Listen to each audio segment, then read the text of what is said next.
Well, hello there, and welcome to everybody present. This is Ella Dashanaba King. I am your host for Queen Mother Speaks. Thank you for tuning in every Wednesday, every week, live at 5 p.m. We have a fantastic show planned for you today. This is Wonderful Wednesday. This is also the third week of April, and we turn our attention in this month to Natural Poetry Month. We have a focal point on cancer control. We also talk about flowers and birthstones. Shout outs to Solo and Jennifer Sosu, Marilyn Lewis from Florida, Kathy King, and Rosemary Johnson, who are now residents of Georgia. Let's also give a shout out. We have Coach Nana. We're expecting both Coach Nana and Coach Ra to come into the house today. And in studio today, we will have His Majesty Meredith Beal, who is being installed as a Paramount Chief in South Africa on the 29th of April. What a historic event. Queen Mother hopes to cover that event for you, with you. Stay tuned to hear what he has to say. Um, Next, we're just going to go to, we were expecting our guests to be in studio as of this moment. They're not. It's okay. We're going to keep rolling and keep rolling and keep rolling. We invite you to get relaxed and enjoy this awesome show. Hit that like, share, comment button. We invite you to continue to wash your hands, not because the government say so, but because you should. You should. Um, I also want to say to you, we thank you for tuning in to Queen Mother Speaks. We are a safe space for inspiration and expression. Bonga Dada Bonga. Bonga Dada Bonga is a platform for women's voices. It is on holiday right now, but it normally airs on Thursdays at 7 p.m. We'll let you know when Bonga Dada Bonga is back in. We'd like to thank you to the Honorable Margaret Tolley, Shreya, Rose Amwara, Anju, Jay Mwangi, Parita, Rose Okalo, Maurice Abuyu, and Estelle, all from Kenya, tuning in. Regular people tuning in to the Queen Mother Speak show. We thank you, and we actually thank you for that. So, what is this thing that we're calling Queen Mother Speaks?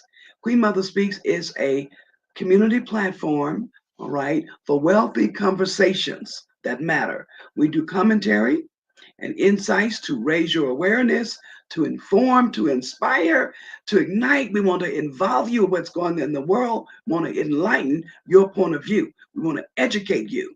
We expect you to laugh on the Queen Mother Speak Show. We give you updates on expatriating to Africa, words on newsworthy events, wisdom from the elders, warm and witty dialogue with our guests, and we also give you an inspirational verse.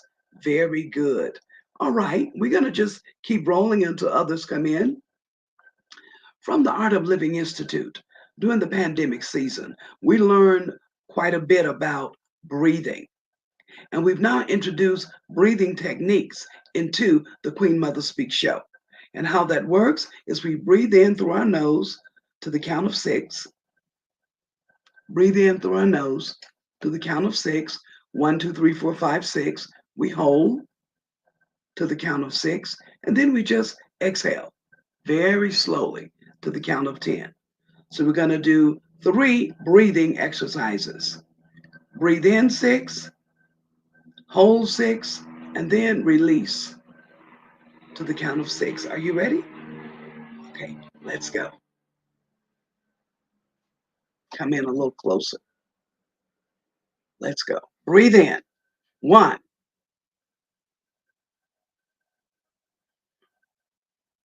hold,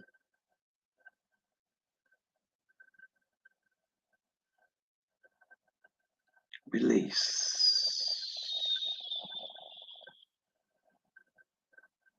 Let's do it again. Breathe in.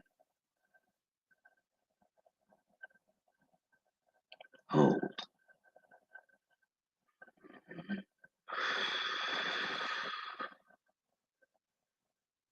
Okay, we're going to try one more.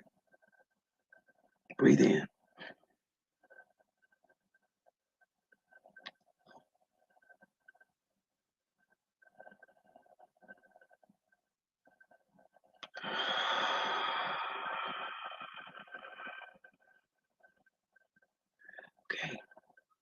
hope you enjoyed that.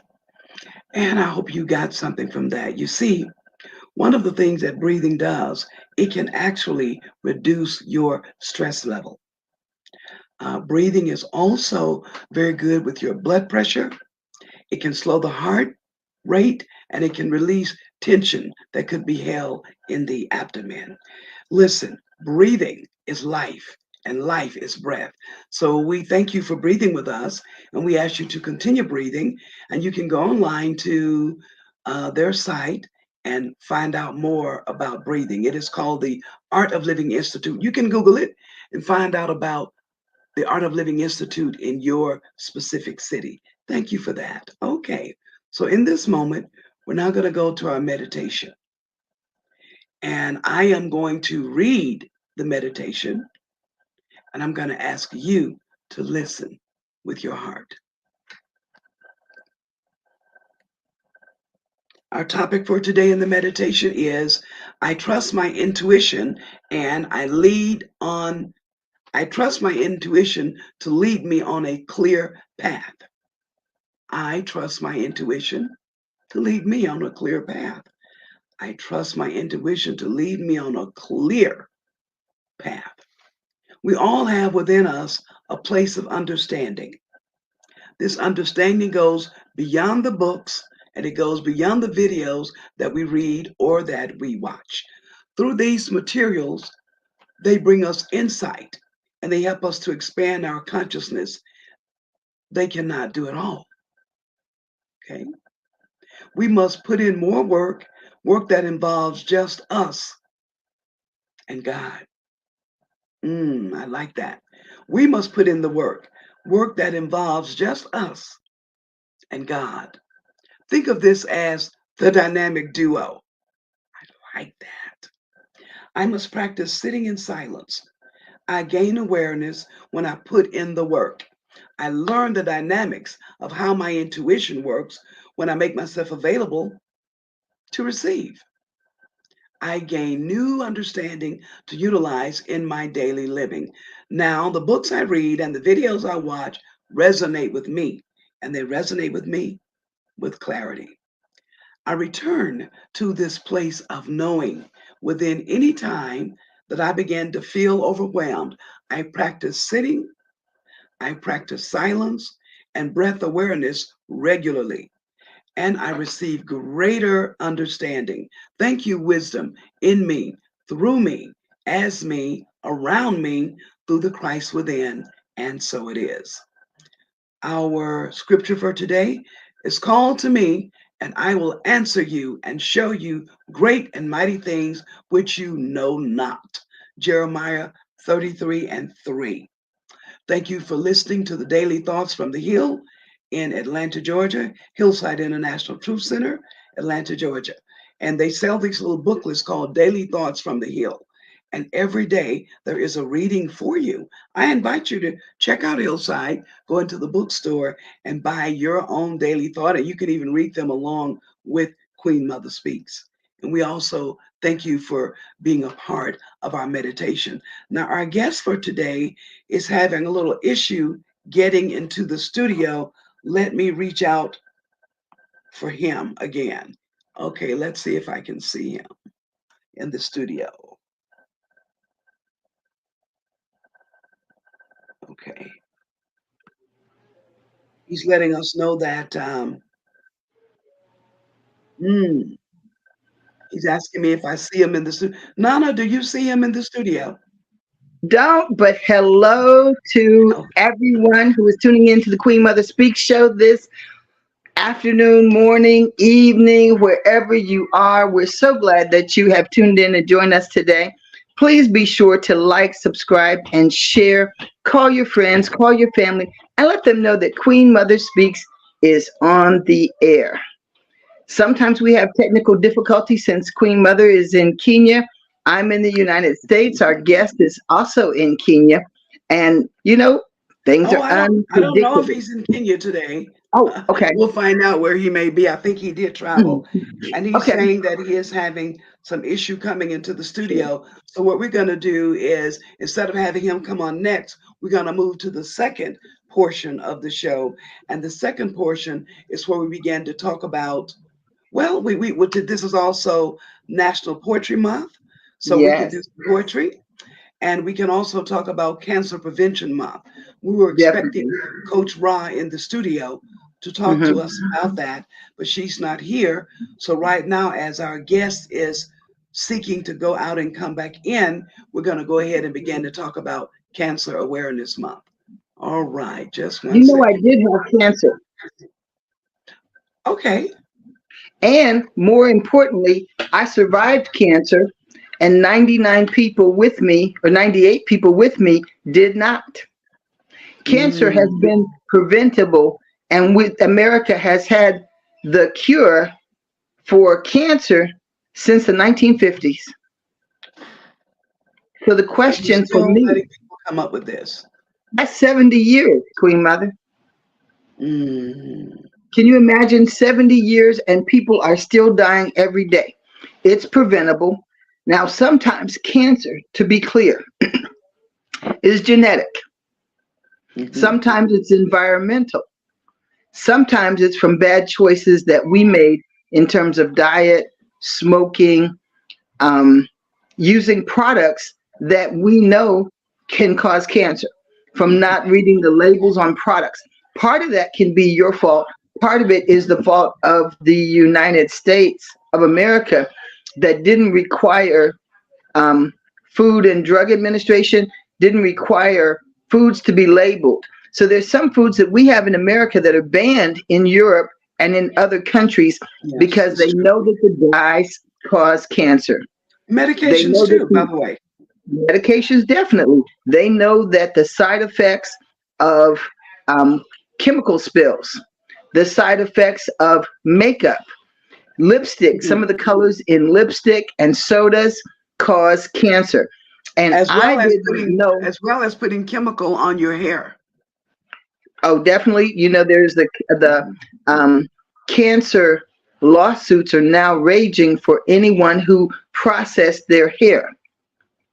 Mhm. I actually saw an article not long ago, Nana, Hmm. and it was talking about how that the chemicals that go in Hmm. our hair have Yep. been known for long to cause cancer, and so now they're going after the companies who make those products. Let Okay. me go back even a little further. One of my cousins did hair for over 50 years. Hmm. She's in her 70s and she's now blind because of the chemical fumes Hold from on one the second. lime. Let me take this call from our guest. Any luck, Meredith? Go ahead. And while you do that, we'll go. Okay. So it says to him entering this. He says he's entering the studio, Nana, and it's spinning Okay. around. So he is trying to come in. We'll just continue with the conversation. The best thing I Sounds can good. advise you is simply to go out and come back in. That's what we always do when it starts spooling like that. Okay. All right. You do that. Thank you. Thank you again. This is the Queen Mother Speak Show. And one of the things I like about the show is it is ours, and we can go as long or as short as we like. We like to stick to the 60-minute. Sometimes it run over when the conversations are juicy, but for the most part, we stick within the hour. So right now we're talking about cancer awareness, and Nana was speaking to you directly about her bout with cancer. Okay, she's coming back in right now. Let's see if we can get her back in. Okay.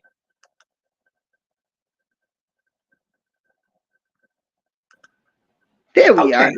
There we go. All right. Yeah. When I went to All check to right. see if I could bring him in, then I got kicked out.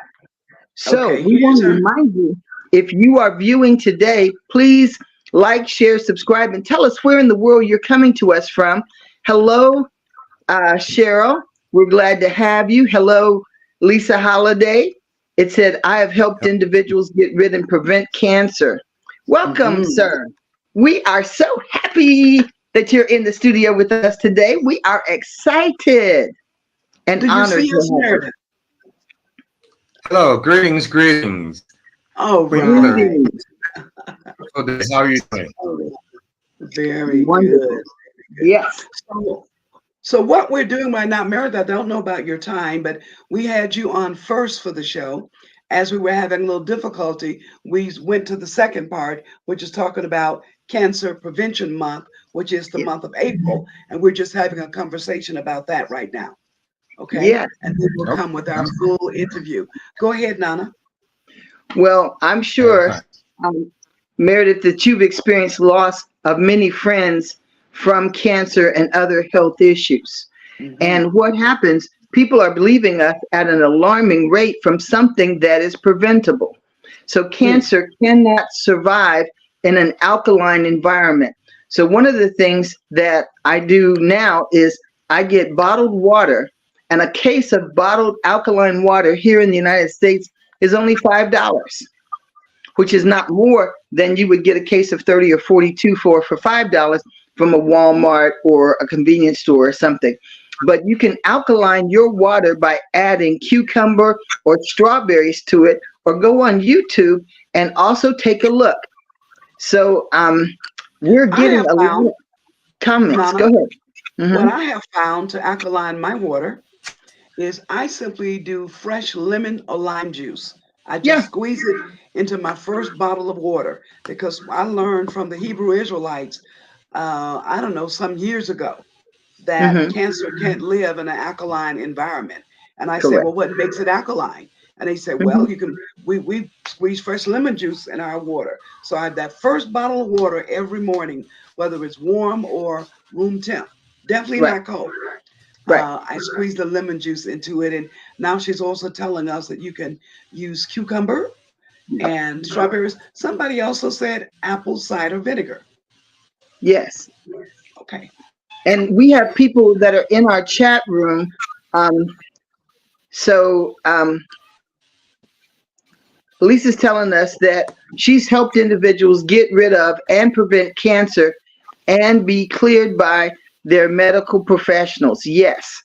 And she said, Mhm. then she threw in there naturally. There, so chemotherapy, I did chemotherapy, radiation, and surgery. They have you do a course of radiation sometimes before you do chemotherapy so that they can shrink the tumors as much as possible. And then they have you do um, radiation, and after a course of radiation, sometimes 6 weeks, sometimes 9 weeks, depends on the stage of your cancer. There's stages 1 through 4. There are types of cancer that are more aggressive than others. Some of the most aggressive forms of cancer are pancreatic cancer and then the blood-borne cancers. My father had that. And they found um, treatment trials, medical trials for my parents to participate in. But the trial my mother and my father both did was $10,000 a month and not covered by your medical insurance. Because they Mm. had the money, they were told about these treatments, and it was really upsetting to find out that they don't tell most Americans about these treatments and trials that are available if you do not have the money. Mm. And then there's some types of cancer. When Jacqueline Onassis, Kennedy Onassis, developed pancreatic cancer, and the founder of Apple developed pancreatic cancer, that let me know there's some things money cannot buy, Mhm. and that is your health. So Mhm. when you have cancer, you need to eat food with a lot of colors in it, as many colors as you can. And they told me 10 fruits and vegetables a day. So we would do that in a smoothie. When you're doing radiation, I used fish oil, like fish oil capsules, and even specifically shark liver oil capsules.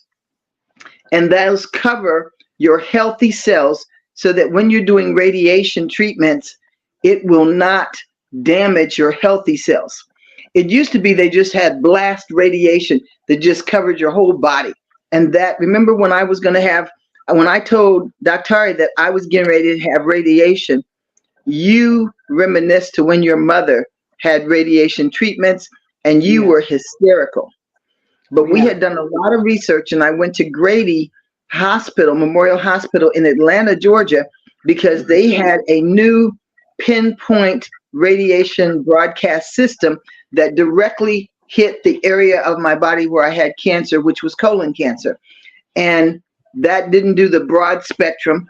And I used fish oil tablets to cover all my healthy cells so that only the area where I had cancer was blasted with radiation. The side effect of that is the radiation depleted the cartilage in both of my hips. I had cancer 2007, did cancer treatments for 2009. I did chemotherapy following the radiation treatment. And I started with 99 people. All of them passed but me. I started radiation with 45. All of them burned and did die except me. And Dr. Alvin Cook, who's a family friend and a PhD, but he did a lot of studies when he was a student at Morehouse College on the cadavers that they did for the science department. And he developed a lot of theories, but he kept my mom and father alive. My mother, 12 years with stage 4 cancer with her doctors, and my father, 13 years. And with me, I beat the cancer. So it is hereditary in my family. My younger brother passed of cancer, and my sister is fine and healthy. It was 3 of us. And it is absolutely amazing because when I had cancer, people I considered my friends wanted to sell me an alkaline water machine for $3,000. Somebody else said, buy noni juice and a wine bottle size, right? Like this one small wine bottle. They wanted me to pay $50 for it. I thought, you know what? Me being your friend, I'd have bought it for you for free and given it to you because I want you around and live. So I told my husband at the time, I won't even drink it because I don't want to be held hostage. I don't want somebody to say, buy this and buy that. And because, you know, I had a terminal diagnosis that, and here's another from Cordesha in the chat room. She said her aunt passed as a result of chemotherapy destroying her kidneys, and she drowned from the inside out, according to the emergency room doctor treating her.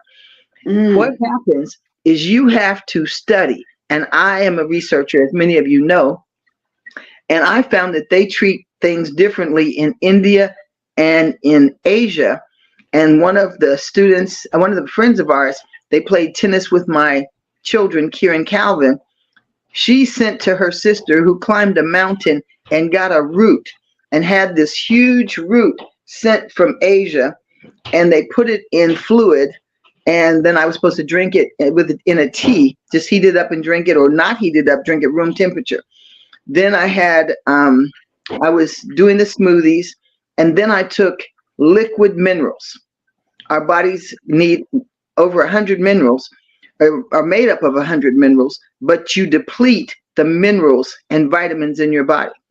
And then they were saying, before you do surgery, do not eat fresh fruits and vegetables for 2 weeks because of that possible bacteria that's on it. Dr. Cook said, wash them.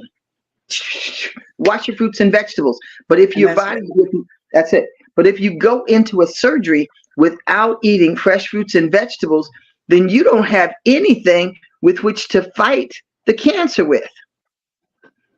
And it says, let's see, we have a rock mineral filter that filters the water just like natural springs. There were natural spring water, and we were doing spring water, which helped because many of our many of the water treatment plants in municipalities have many chemicals that are spilling in the water that they don't even filter out. So some people are saying you shouldn't drink water, drink bottled water, boil your water. Dr. Cook told me do not use a microwave. The microwave was not good for us. Dr. Sebi and many other people said don't use microwaves. Okay, so we have so much going on. I don't want to go through it, but one of the things that I have done for the past 20 some years is I fought the side effects: congestive heart failure, leaky heart valve.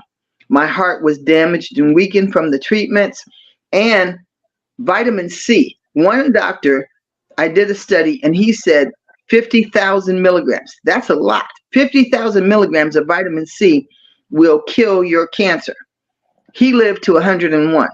Another doctor said, do not take the vitamin C, do chemotherapy. He died of cancer at 68. So I thought, okay, I will try to do as much of the vitamin C as I can because it's $3 a bottle. Chemotherapy for me was over $42,000, almost a treatment. Having my hips, both hips replaced was $142,000. And I walked again, no problem. 1 month recovery in a rehab facility. But again, I was doing vitamins and minerals. And then Dasha, you and I, now we've discussed the LifeWave X39 patches. Right. And my coach, I brought them for him last August. He no longer has testicular cancer. I didn't get here in time for my daughter's stepbrother. And at 53 years old, football star, political candidate, father, husband, news anchor person, he passed away very young. And let me ask you a question, Nana. What can we do for prevention? And then we're going to bring our guest into the studio in a moment. Yes. What can we do to mobilize resources towards preventing, like early detection? What can we do in that regard? In terms of, yeah. And you know what was so funny? When I went to the hospital, and thank you, Quadosha, for this, it said they used to put vitamin C in a patient's IV as a routine, and they stopped it. Medicine is a business. Yeah. In America, and it's big business. So you need to be taking your vitamins on a consistent basis. You need to, there's so much you need to do, but you have to hydrate. You have to hydrate your body. And I'm born and raised in Germany, and the water in America is different, and bottled water and water, period, to me is nasty. But last night I did chug a bottle of water. This morning I did. Queen Mother, she does it. What are the times that you drink water? 8, 11, 2, and 5. Every religiously. Day. 8, 11, 2, and 5. I also break from 20 minutes and get away from the computer. I'll stop, and sometimes I go stand on the earth, do some earthing, or I'll do a meditation, I'll drink water, but I always stop for those 20 minutes, move away from the PC. We need to move away even more, but I drink the water. Lemon is in the first one, and I'll add it to others if I want.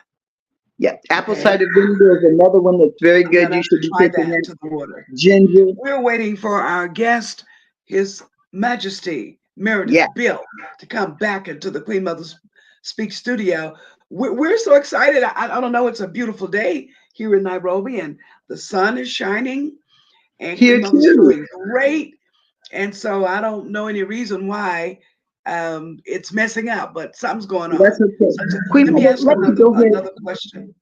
Let me go ahead and give you some news from around the country and around the world. There is so much going on in our world today. So one of the things that I do is I pray. She and I are both Queen Mothers. As you know, we had the Ghana flood relief program going because the Volta region was flooded. People go, well, what are you going to do? And I said, well, I can't swim that far or jump on a plane. Airstrips, roads are out, communication, electricity is gone. You know, the schools were destroyed, the houses were destroyed up to the ceiling. Yes, people were carried out of their homes in boats and lost everything. But what we could do was pray, and God answered that prayer. And the Red Cross came in and gave us the Queen Mother Speaks Fund. So periodically, you've seen we've done an appeal for you to give us that support that we needed to make a difference. They gave food vouchers, tents, clothes. They're continuing to work in that region, and some of that work is coming to an end because they're trying to return things to normal as much as possible. But also, they have other areas of the world that they must get to. They can only stay with us for a certain period of time.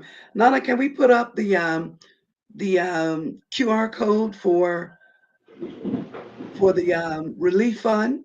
We are still collecting money for the Ghana flood relief. Let me find out. Pardon? You and I found out a whole lot about floods, because the same time we were making appeals for floods, we received over 20 different offers for people to asking us if we could contribute to this flood fund, or if we could send money and vouchers and food and tents and boats and relief. But no, we couldn't. No, we can't. And we were just doing that one. So Queen Mother, go ahead and take down our comment so that you can take your phone, put it on the photograph or QR code reader. Yeah. You first put your phone on camera. Yeah, but before that, take down the banner. Okay.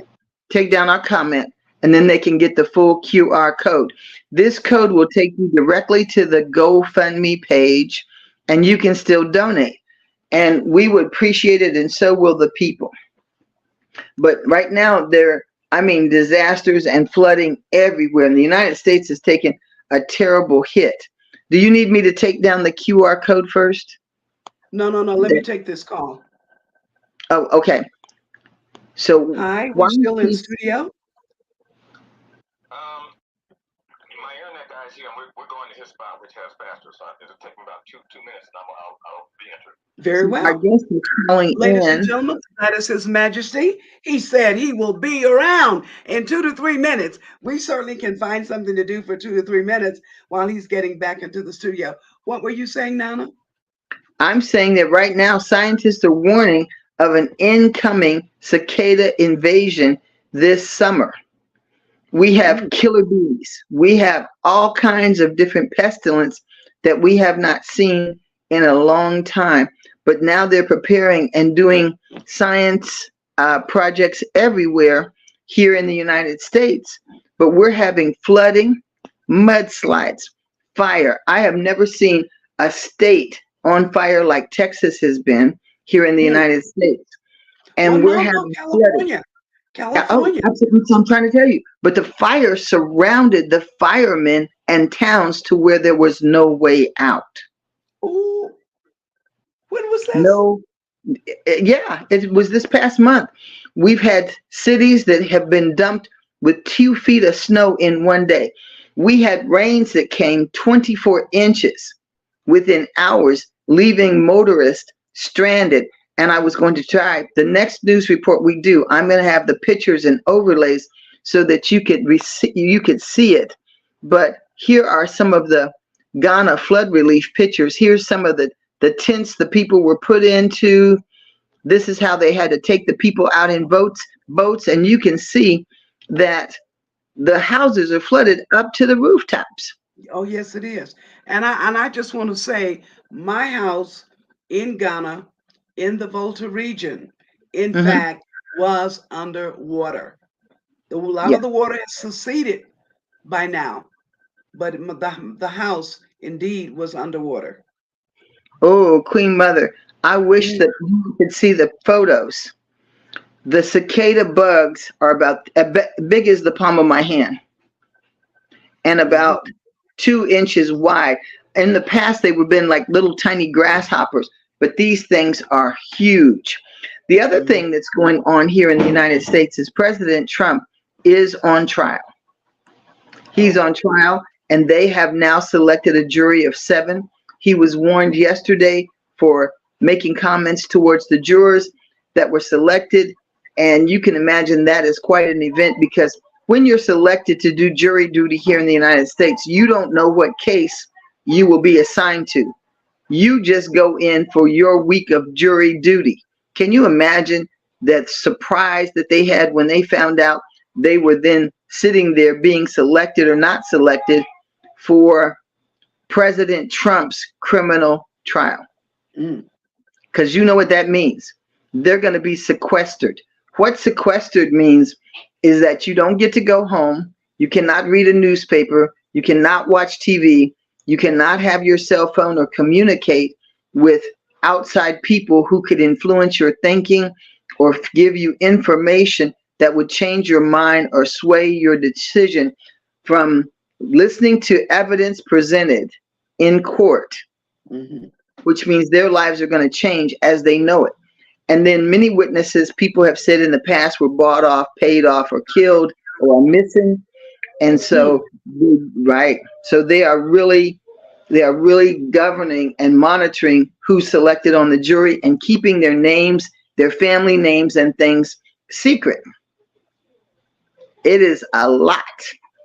And also, Well, all Queen Mother will say to this is no comment. I don't have anything to say on the Orange Man other than no comment. I'll tell you something also that's raging. Many people saw all over the world as Sean Combs or P. Diddy's house was raided in Miami and in California simultaneously with a human trafficking charge, Homeland Security, and it was this massive undertaking that both places were taken. For some reason, people were comparing him to Jeffrey Weinstein. I said there's no comparison. My only comment on it was that there has never been any photos of the evidence in the Jeffrey Epstein case or videos of his parties with underage children and actual human trafficking for years ever leaked. You can't think of anybody. But now we have the whole list of defendants. We've had the civil cases and the criminal. Well, we haven't had criminal charges and nobody's been arrested. His son was arrested for something on a yacht. But which son are you speaking of? So now, all Christian. of a sudden, we got all of this evidence for P. Diddy, right? And Epstein's been doing And this friends. way longer because he's older. Correct. We never saw anything of him. But all Right. of a sudden, everything P. Diddy did is available. Where are the Epstein tapes? Well, P. Diddy or Sean Combs, Puff Daddy, his name has changed over the years. He led a much more public life. Both of them had huge parties. But something that was interesting was 7 of the mansions around the Playboy Mansion have underground tunnels leading in and out that have never been disclosed that were in Hollywood. So people Do we know either, that's a fact? yes, We yeah, know that's a fact. absolutely a fact. They took us down in the tunnels and everything else. Yes, they showed us the architectural plans of the mansions. They did, and it took a huge contingent of places. Authorities to search the properties. Because I see our guest is back, Queen Mother, but Okay, because so Nana, of the I'm gonna come out and we'll bring him in, and you can do the introduction. Okay. okay, sounds like a winner. All right, let's bring him in right now. Can you hear me? Yes, we can. Greetings. How's everybody doing? Oh, we are Very excited. Queen Mother, thank you so much for your Yes. continual support and everything you do for the community and people everywhere. You are a constant source of energy, encouragement. I hear often from women around Kenya how encouraging you are and how inspired they are by what you do. So keep doing what you do. And thank you again for sharing some time with me today. Thank you. Thank you. So now, audience, we're going to have His Majesty to talk to us. But first, let's have Nana tell us a little bit about who he is. And Meredith, this is a woman you want to know. Nana. So when you're stateside next time, I really want you to make some time to visit with her. Oops, there we go. Technology is technology. Lost him, but I'm going to go ahead and first of all tell our viewing audience that we want to say congratulations to His Majesty Meredith Beal on his appointment, the appointment of being a Paramount Chief. And I'm going to go ahead and do his introduction. So when he comes back in, you will know why we are so happy, excited, and honored to have such an amazing guest with us. So Meredith's adventure in Africa began in 2011 with the Bill and Melinda Gates Foundation. They sent him to Kenya to manage a continent-wide program. They were funding it to strengthen the management skills of African media owners, as usual. He blazed the trail of innovation as he had at Dell Computer, Motown Records, and in the broadcast industry by writing a book on digital TV migration and leading a series of workshops for the African Telecommunications Unit, around the continent of Africa. Mhm. This was one of the Ushered very in, first books, the yes, very first books on digitizing right. that So then Meredith that brought meant they switched off analog. forth. So analog was like a single stream, and it went to digitizing, where you could just push a button and boop, it happened. Before, you had to videotape, and then you had to generate it for hours. And now it's faster. Yeah. So he monitored dozens of African TV and radio station owners and arranged global mentors for the newspapers across the continent. He organized the world's first open data summit on a national level in 2015 and brought the NASA scientists, NASA scientists, to Africa to share space data with farmers and agricultural researchers. Now, And let some me of you may, that some of the universities here in Kenya, in yes, particular, and University some of you, of Nairobi does have a NASA program right. So today. what that means that you all don't know, when I was in Africa in 2015, my son wanted to be in, well, he was into science and so was I. So every day we would monitor space noise for any changes, any communications, and we did that for years since my son was 9. He's now 35. We no longer do that.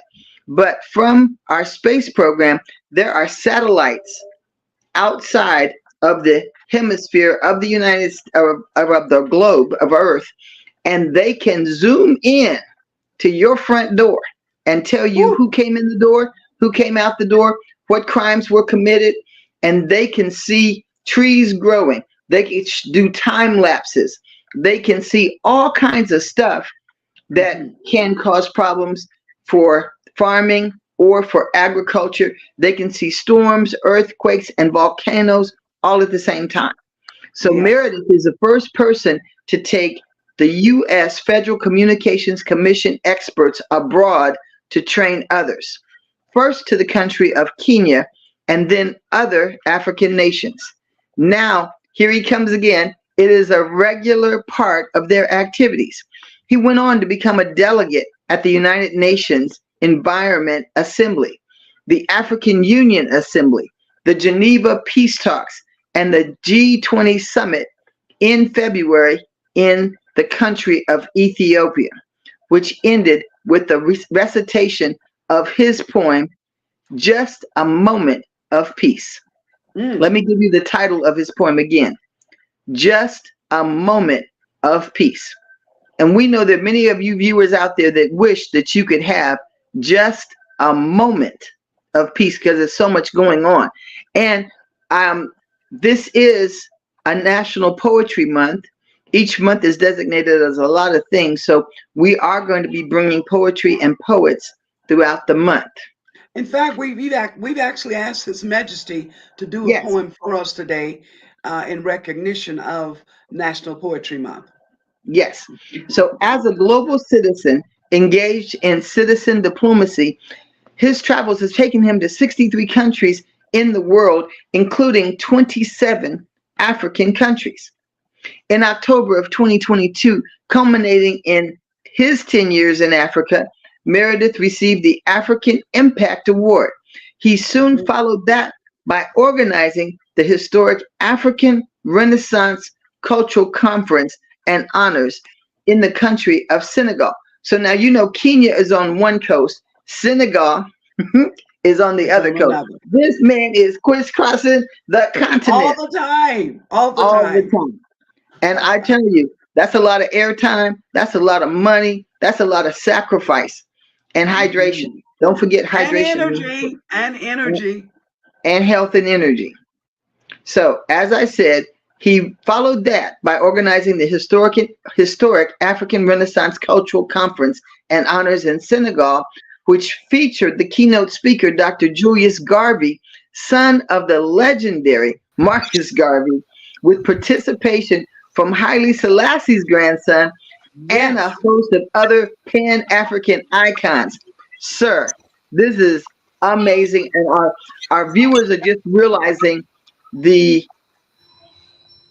the magnitude of your That's reach. exactly the word I was going to say, Nana. The magnitude And of the work yes, that so His Majesty has done. yes, Meredith have been advising the king, a king of a Southern African nation, and I want to get his name right, King Lasita the Let's let Third. him pronounce it for us. Let's Itza. It's like let's Lets. Mm-hmm. Itza, sounding like Lasita the but it's Third. Esitsa. Let's Itza. King Letita the Mm-hmm. Third. My Lord. Let's eat some. And then And he's of which nation? the kingdom is pronounced Bakalakoi. So it's kind of like baklava plus the koi Yes. fish. Okay. Bakalakoi. Bakalakoi Kingdom. It's Yes. in terms of geography, it's about a 3-hour drive from Johannesburg and Mm-hmm. 3 hours from Durban, and it's next door to the Zulu are in Durban. Next door to Durban Okay. is Harrismith Free State, and that is where the center of the Bakalakoi Kingdom is located. That's it.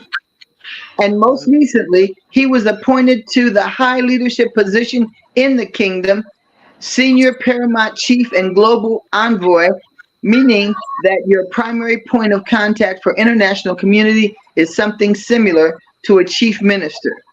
He will be coronated in a ceremony taking place April 29th in South Africa, a few hours drive from Johannesburg, South Africa. So, listen, with no further ado, let me give up this stage to Meredith. I am so excited and honored to meet you. So, I'm going to go to the chat room because we are so behind. And it says, "Where's your crown? Do you have it yet?" Yes, he's wearing it. He said he's wearing it right now. There you go. And then Monet says, "Wow, congratulations."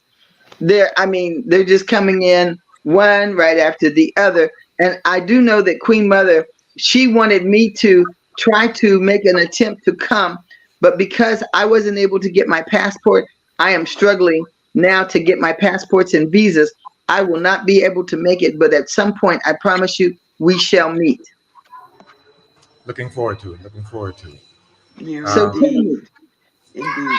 Well, So Meredith, tell us, even though we've read your very impressive bio, we've read it, but tell us some of, looks like there's something I like about Dale, because Dale, they allowed you, they gave you, I don't know, maybe you earned that right. Tell us about Dale and how you got that position and how it's going to wind up having you in Africa. Everybody wants to do what you've done, my brother. Yes. Well, it's not by accident for sure. How I got to Dale, you have to back up a little bit. Let me just start over. I was born in LA. My parents are from the South. My father's from Texas. My mother's from Arkansas. I have a younger sister, Michelle Bonarise.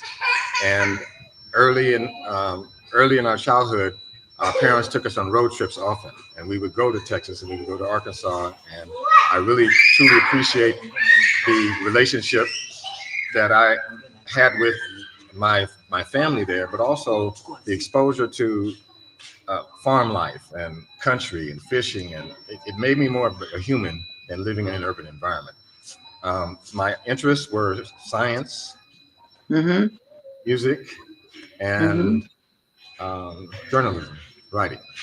My interest in science came from writing the autobiography or biographies of Dr. George Washington Carver, the brilliant chemist and early in the 1900s, who was responsible for transforming agriculture in the South.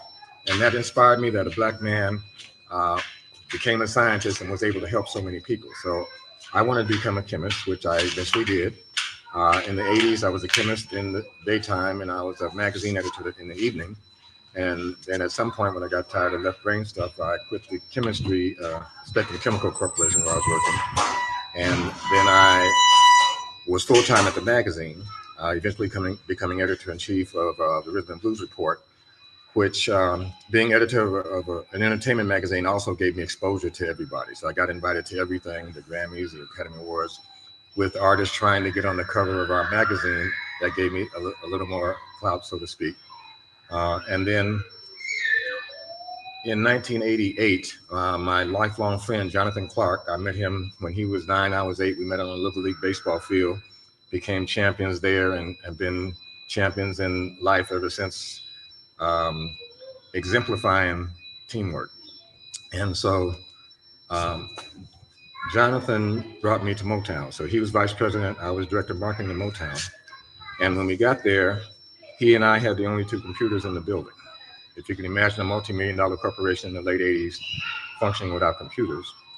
So soon, Gerald Busby, the CEO, saw how productive it was and said, hey, get it for everybody else. So we bought 150 Macintosh computers.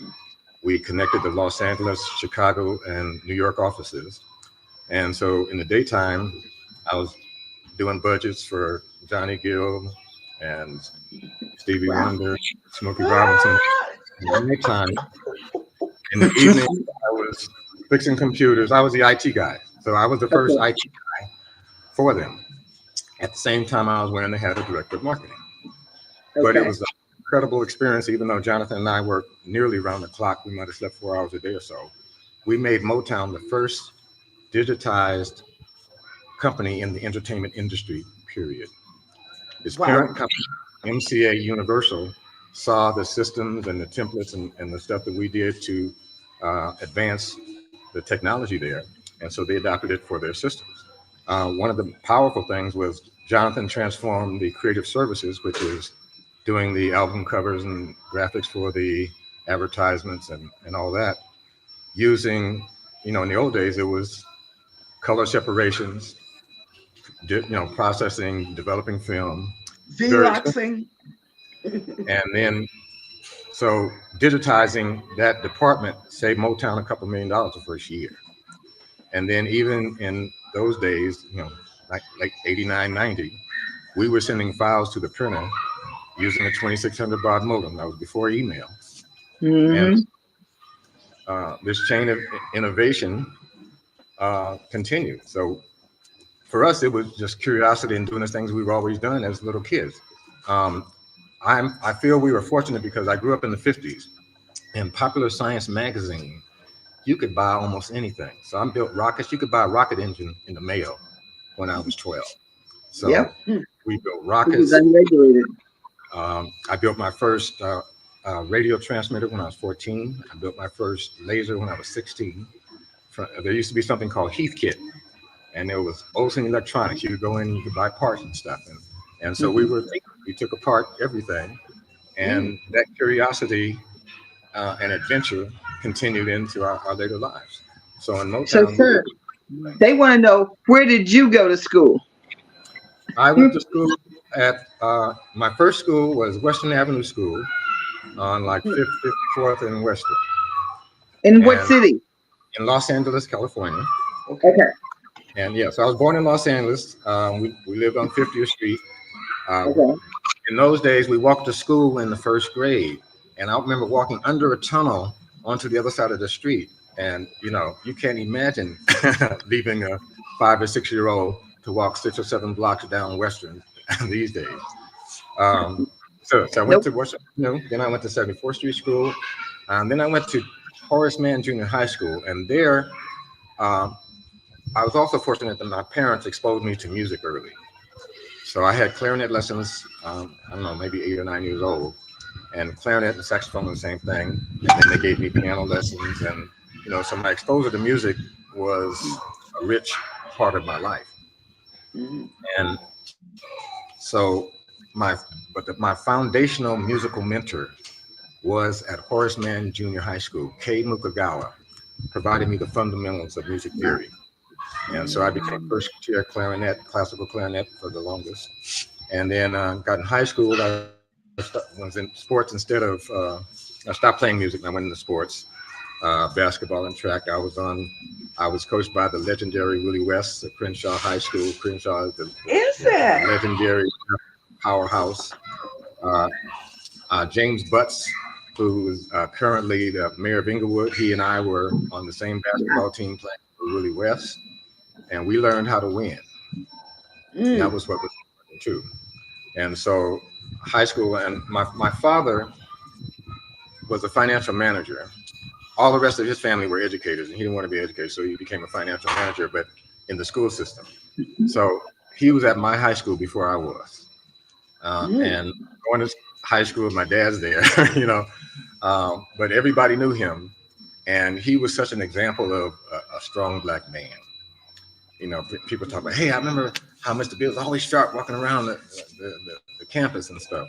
And so that high school experience was rich. And what was powerful about it was there was something called model cities during those days. So I think it was a federal program to try to enrich the experience of urban folk. But I was a beneficiary of it from the standpoint that Crenshaw High School was the first high school in Los Angeles to have a television studio. It is the first school in Los Angeles to have a computer lab. I learned Fortran, Cobalt, and Pascal when I was in high school. I'm a computer programmer analyst for Georgia Pacific. So I programmed financial software in Cobalt in the 70s. And so when were you in school? When did you graduate from high school, sir? 1971. The third thing that Crenshaw had that no other school had was a horticultural lab. And there was a guy there, his name is Adanijai. He was going to school around my time. He later became the horticulture teacher for decades. And now he is one of the most profound agriculturalists in the world in terms of indigenous plants. And he's growing things in California that are not supposed to grow there. And those three programs really empowered us. So me learning those programs in that time, fast forward to 1993, 1995 when I got to Dell, and closer to 1999 and the Y2K, and people were scared that things wouldn't work. People who knew the old software suddenly became more valuable. So that everybody who knew the legacy software put them in business. So going back to Motown, the transformation we did there, I had another lifelong friend named Brady Speller. He's originally from New York, but moved to LA in the 70s. We were introduced by Herbie Hancock. Herbie said, "You two need to know each other." So he introduced us. Going. And we did music together in the 80s. There's a hip hop song that he and I did called Back Scratch. Herbie let us use his studio to do it. I mean, just wonderful. I'm gonna go find that song. So I'm gonna go find that song. I'm gonna post it today. Yeah, I'll send it to Queen Mother, and you guys can post it. Yeah, we love it. I have the hip hop historic page for the Faces of Rap Mothers on Facebook, which is basically West Coast rap, even though I'm primarily East Coast. So I'm the historian for the Faces of Rap Mothers. So I will put that song on today. That's good. So Brady, when Jonathan and I were transforming Motown, Brady worked at Computerland. Wow. So how he wound up getting into the Motown situation was the president, Gerald Busby, told Jonathan, the one computer in the building before we came was a personal computer owned by the CFO. And he had all the company's information on his personal computer. They wanted to fire him, but he had all the information. So it's like, hey, we need to get all the information off his computer before the end of the day. So I picked up the phone and said, Brady, if you can get here by the end of the day with a computer with these specs, you're in. Wow. So he's there, we captured the material. And so he was part of our implementation team when we were transforming, computerizing Motown. And then he went on to Dell Computer. He's a senior human resources executive at the time at Dell. Dell had a program coming up, and he picked me because it was a spot perfect for my skill sets. So that's how I wound up at Dell Computer. Brady brought me on, and my initial title was implementation, but I was worldwide marketing and communication advisor for Dale University, the learning arm of Dale. And then that was in 95. And in 97 is when internet commerce emerged. Dale pioneered internet commerce. And then I went from the marketing advisor to global webmaster. I'm the first person in the world with that title. My job was to all the countries that Dell did business in, which was 23, hire webmasters for each of those countries, and then supervise that whole network. So it was a dream job. I got to travel all over the world, go to Japan, go to China, go to London, go to Malaysia, and all kinds of fun in Singapore. And then hanging out with the folks at Intel and Microsoft, and being exposed to technology at the highest level. And so while I was at Dell, I bought 4 terrestrial radio stations in Texas. I've always been interested in communications, and my first job in the media, my first real job was as a reporter for the Los Angeles Times. So I was a hard news reporter for the Los Angeles Times when I was like 22, and with a byline. And the first thing it taught me was about the manipulation of information. I see what's coming across the teletype. I see the story when I was like, that ain't what happened. So it taught me not to believe anybody. And it taught me the power of doing your own primary research. And because I've been fortunate to travel broadly, and I know journalists everywhere. So when I see something on CNN or Al Jazeera or BBC, I call one of my friends and say, hey, what's your take on what I'm looking at on TV? So with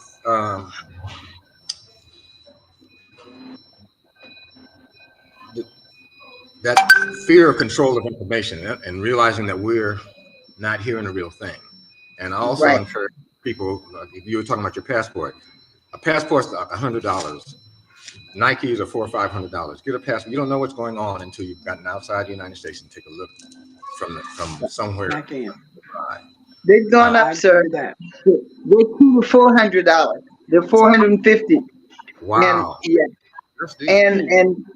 And I'm born in Germany, so I have to now prove that I'm American because my parents have passed, and I'm born in a German hospital to military American parents. So there's no record with the American embassy, with dependent schools, with anybody that I was born, and the German consulate is who I had to go through. And I've been doing it since last June, so I can come to Kenya with Queen Mother and play. And then we travel and go different places for our different projects that we have going on. Yeah. So you're quite a humanitarian. You're quite accomplished.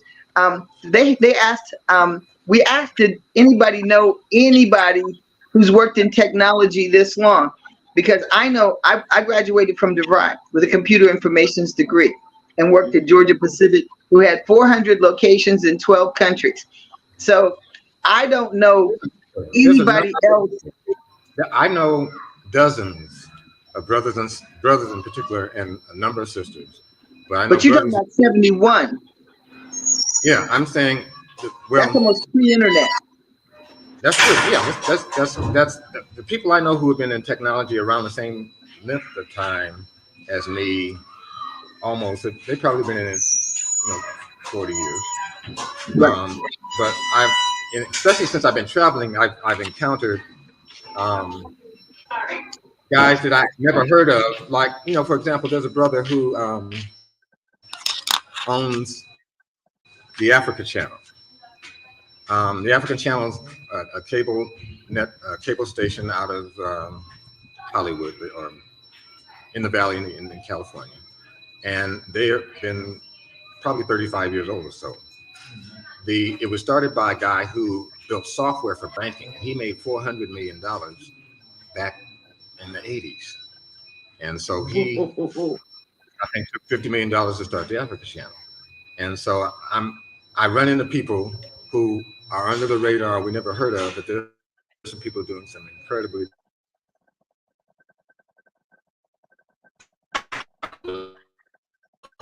We're having a little glitch. Thank you for tuning in. This is Queen Mother. There is Nana on the other side, and this is the Queen Mother Speaks Show.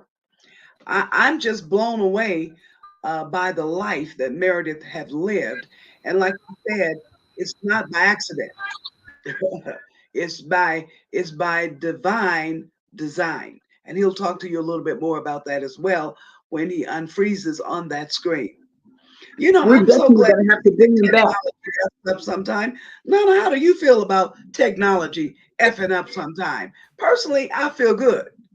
If you don't, like you said, if you don't have access to information, technology, and travel, information, then people are controlling what you think, your fears, your hopes, your aspirations, controlling information. There are countries in the world that have outlawed internet, and now their friends and family are just being able to access the internet and information because what he's telling you is that control of what people get to hear and listen to, or the news changes your daily activities. It changes the altitude that you climb to with your hopes. If you've never seen a black man with a computer, if you've never seen a black female and know that we were coding and that we were in marketing and that we were in industry and Fortune 500, Fortune 1000, Fortune 100 companies, then you would think these things are unattainable, because I thought I was one of the first to have access to internet in 75. And here he is predating me. I was in Atlanta, Georgia, but he's predating me with 1971. So a lot of people said affirmative action didn't work. First of all, to have the money to purchase a PC, know where to buy PCs, parts, or even the intellect that he's talking about and his presence of mind. It says we have new comments coming in because people are so fascinated. And though we're out of time, we are just so excited to We're have gonna you. run over, Nana. We're gonna I run know. over. We're running over. We're not cutting this because people have so many questions, and we do too, because you had surrounded yourself with some of the great names, and people don't understand that with collaboration, you can rise and push people higher. And you are living proof of that, sir. And we are so honored and proud. I cannot say that enough. And Yeah. you can see she was talking about, yes, the emphasis of research, one of the comments that we got, to the ability to do research, the ability to access research. And I was telling them while you were out information, but you go right ahead, sir. Yes, primary research, like I said, is fundamental, but the relationships, and because the world is smaller and smaller now because of transportation and technology, we can talk, I could have been, yesterday I was in Addis Ababa, Ethiopia. We could have done this show from there as well. Today, we are so connected, and the ability to interact, but at the same time, the increasing challenge of disinformation and aiding to increase your capacity to discern truth from falsehood and to be able to read between the lines. So what it taught me at the LA Times was to read between the lines, to see what was said, and to find the questions that were not asked in the piece that you were consuming. But again, that's what led me to buying the radio station. So at least I know people within the circle that I have, I'm a news master. So I have confidence in what is being broadcast here. So going back to the other connecting point that brings in how the radio station aspect of my life came earlier than I had planned it. I had eventually planned to do it, but not during the time period when I got on the Dell. It emerged on its own. And by that I mean, so I have to go back to, I have another brilliant multi-genius partner. There's at least a dozen of us. But if we all came over here at the same time, we'd be in jail, literally. Oh, it did. Even yesterday, I was talking to somebody in Ethiopia, and he said, well, we need you, but they're afraid of you. You're too smart. They're intimidated when you come in the room. You don't have to say anything. When you come in, they're persecuting themselves. But I have a partner. His name is Oko Drame. He's one of the greatest ethnomusicologists in the world. how I met him was I had a roommate when I was living in Altadena. This was 1986. I had a roommate named Matard and Jai. And he was telling me, hey, I have this friend named Oko. You need to meet Oko. And he's telling Oko, you need to meet Meredith in the same way that Herbie's like, you guys need to connect. So Oko came to Los Angeles in 1987 when I was editor-in-chief of the Rhythm and Blues Report. And so I made him the Africa editor for the Rhythm and Blues Report. And then Oko is from Gambia, but he moved to Holland, Amsterdam, in the Netherlands in the early 80s. And in 1983, he created an African music festival as a taste of home for the Africans who were living in that area, Belgium, Denmark, those 5 or 6 countries around there. But because of the power of the music, it quickly became the biggest tourist draw for Holland, period. And so the Dutch government and the Ministry of Culture began to sponsor it with a couple $100,000 budget in a soccer stadium. So every year on the first weekend of August, he produced the African Music Festival, which eventually became the largest annual African music event in Europe for 20 years. Wow. And it's almost like the sunsplash is to reggae music. Anybody who's anybody in African music has been on Oko's stage. Miriam Makeba, Hugh Masekela, Manu Dibango. He discovered Hyphosamenia. He introduced Salif Keita to Europe. He discovered Angelique Kidjo. He discovered Lucky Dube. We signed Lucky Dube to Motown. We signed Femi Kuti to Motown. So this festival, this powerful festival, my camera went off? This powerful festival. Now we just showing them some photos. Yeah, we're putting some of your photos and things up so that people can see. So when he came in '87, we were trying, okay, we need to bring this to Los Angeles. So that's when I started working with Oko, trying to bring the festival to LA. And every year I would go, on August, I would go to his event. And then when I got to Motown, another side benefit of doing the technology at Motown is that other record companies were looking at what Motown was doing too. There was a new age record company, and for some of the other folks, new age music is a primarily instrumental genre coming out of hippie, new age, exploration, religious, a bunch of influences went into looking into this music. And so this company called Higher Octave Music, and these guys are scientists who are looking for the higher octave. They did 50 albums with doctors experimenting on vibration with human beings. These guys are no joke. So they came to me to see about implementing the financial system that I had put in place for Motown. And going back to that a bit, I thought everybody wanted the right solution. So when I was at Motown, and then MCA is a parent corporation, and one of the problems they have in those days with finance is that, say you have a budget and you're putting out an album for Boys and Men, and you have a budget, and somebody picks up the phone, okay, we need to do a video shoot. Somebody will call, rent a limousine. So they're making commitments for money. And the time when the bill comes in for the limousine might be 30 days. So this disorganization of spending and not knowing what's going on, they didn't know where they were in the process of the budget. They spent too much money. And hey, for the Johnny Gill album, we should have stopped spending and let it do what it's going to do, 3 months ago. So what I brought to the table, a software called Software. And it was a financial software that would keep track of all the departments, and you could press a button and know where everything was at the same time, right where you stand. I didn't know that people didn't want that level of transparency. So that's another aspect of technology that comes up that we have to pay attention to. But back to Oko, and I, with Higher Octave approached me to help them with the financial system. So I was implementing the system at their company. And Oko's festival was coming up. So I told him, hey, I'm going to be gone for a couple of weeks to Holland. We do this festival every year. If you need any help with your system, call Brady Speller. He's my boys, if you need any help. And they said, well, we were thinking about expanding our genres. If you think you hear something we might like, bring it back. Oko was already working on a an album with a Gambian musician named Abdel Kabir. And so we brought that project back. Hierarchy fell in love with it and signed us to a 3-album deal. And so they flew Oko over, and they gave us a month in a Wizard Mountain studio on a mountain in Santa Barbara overlooking the ocean.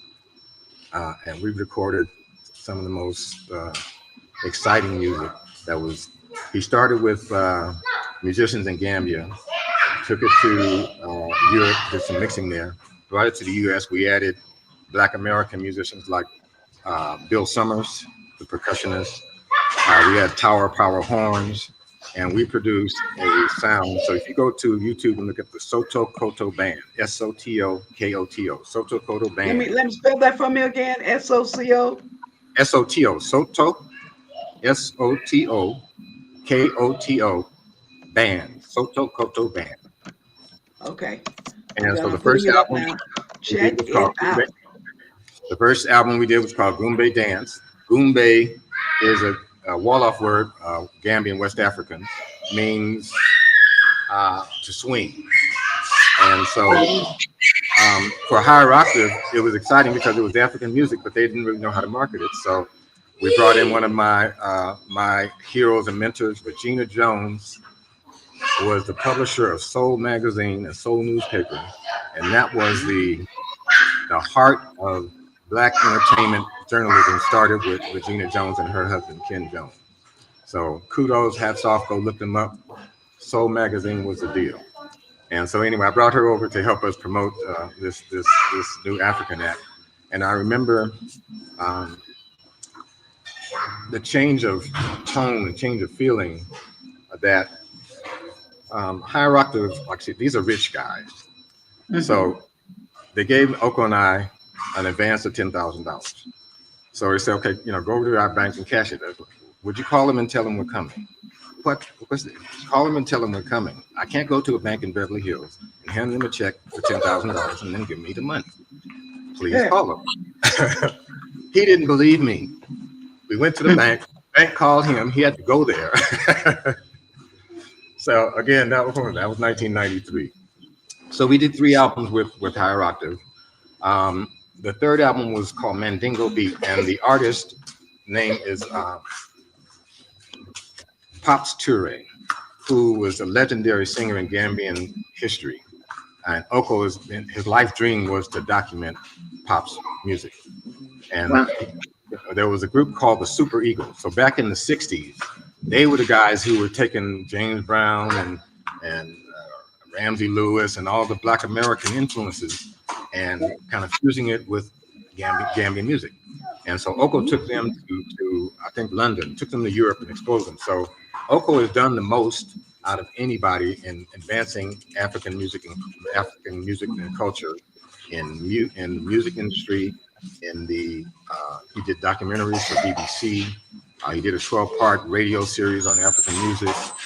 So the fusion of this African on the continent and this African who happens to have been born in the United States, who has an African consciousness, that's again a model of how we can advance and maintain, preserve, and promote our culture. So in 1995, I started applying to the Los Angeles Recreation and Parks, Los Angeles County's Cultural Affairs. We want to bring this festival to Los Angeles. So every year I'd apply. And then in 1995 is the last time I applied. And then that's when I moved to Texas to work at Dell. And in 1997, I got a letter from the County of Los Angeles approving my application from 2 years previous. And by the way, there's a mandatory meeting on Monday.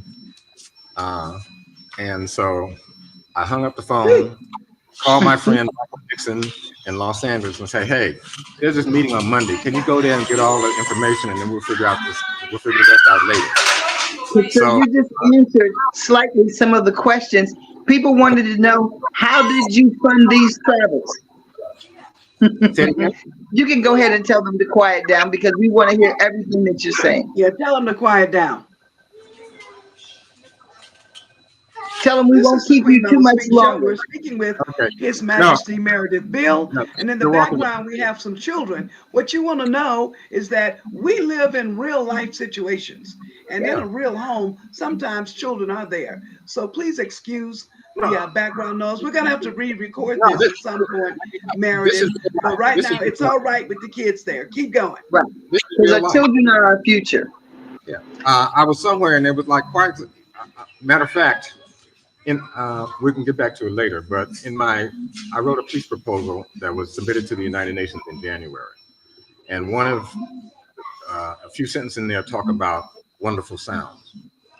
And one of the most wonderful sounds is the sound of children's laughter in the air. Mm. The other one is the sound of a newborn talking with a mother talking to her newborn.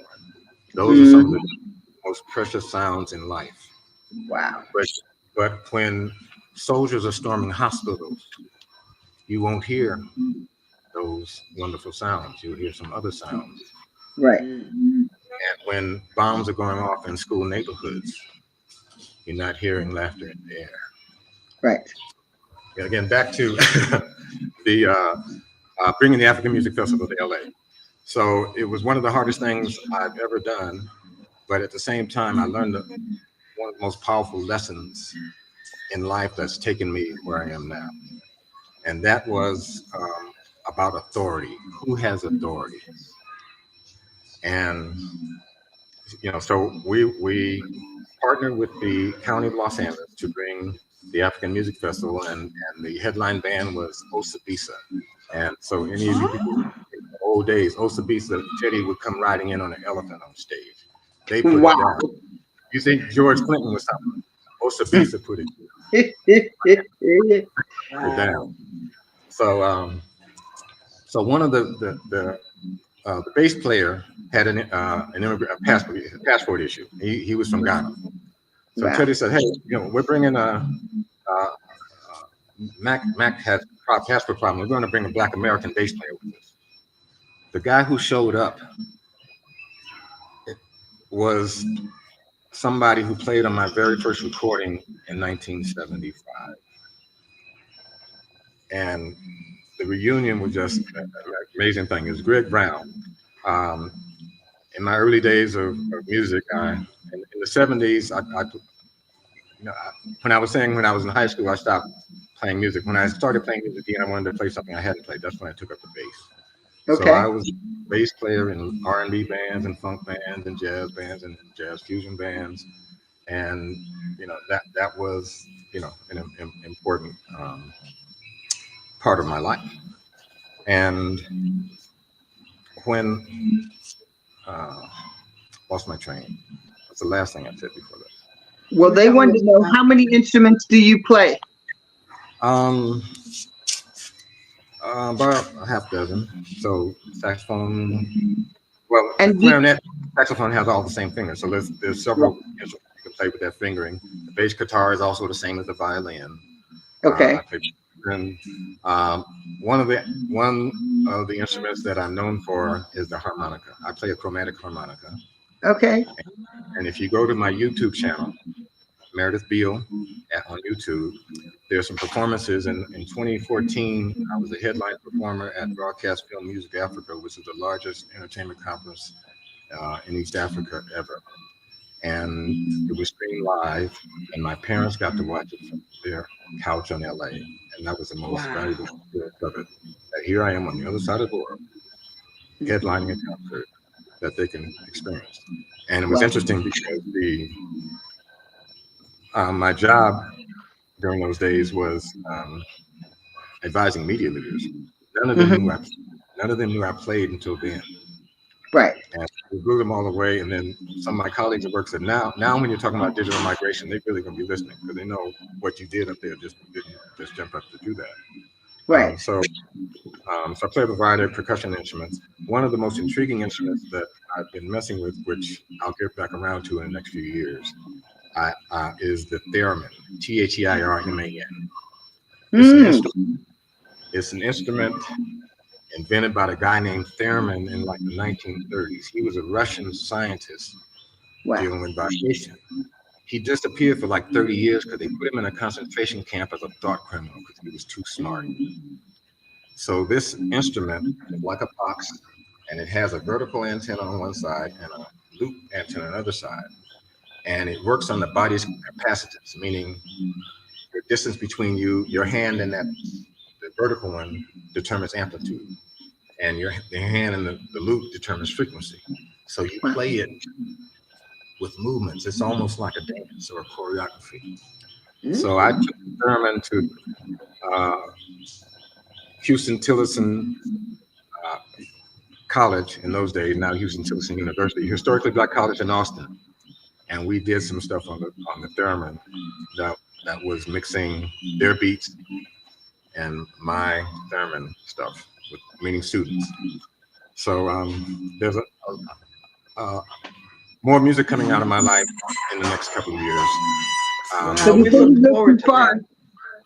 we go too far, they wanted to know several questions, but the first one is, what gave you the vision and the hope and the faith to pull these things off? First of all, we can see that you have this big vision, but in so many areas. Was that birthed through school, mentors, your parents, your church? And then they wanted to know about how you had faith, because all these things many people have these dreams. Many people want to put on a festival. Many people want to travel, but you actually worked it out. All of the above. Parents, I can't overemphasize the power of mentorship.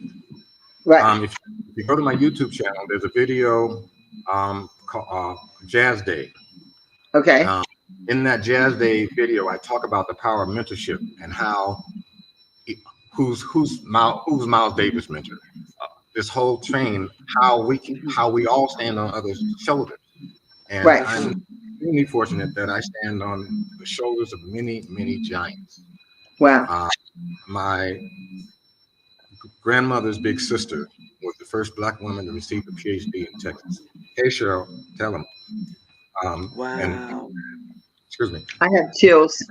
And and even more so because who just commented is Cheryl Bill Anderson, my cousin, who is Dr. Cheryl Bill Anderson because of Dr. Christine B. Cash. Yes. Yes. Yes. She doing education in Texas because they had a legislation which basically said that all educators had to be paid based on education and experience. They didn't realize that would make her more highly paid than the superintendent of schools in the state. There's a book called Tall Black Texans, Men of Courage. There's a chapter on her in this book on Men of Courage. She put it down. She was born in 1899 and died in 1988. That's 99. And so when I would go to Texas in the summer, the girls would stay with my grandmother. The boys would stay with sisters. And she would work us to death.